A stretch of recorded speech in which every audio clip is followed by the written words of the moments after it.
আরে তাজা মানে আপু, আমার দোকানের সব সবজি তাজা। কোনটা কয় কেজি দিমু কোন? টমেটো কত করে কেজি? টমেটো টমেটো যদি নেন আপা 150 টাকা কেজি।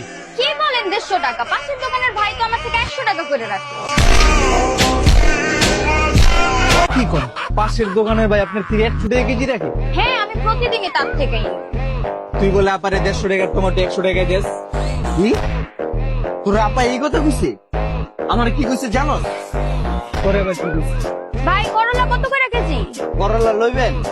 লন না আপনার লেগে 80 রাখুন নে। কি কোন 80 টাকা? পাশের দোকানের ভাই দেখে আমার 60 টাকায় দেয়।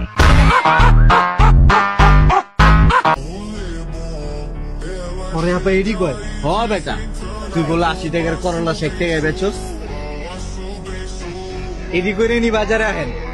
মানে ভাইয়া মেয়ে মানুষ তো এইভাবেই বাজার করে। আচ্ছা থাক, আমি পাশের দোকান থেকে নিয়ে নিবো না, থাকেন।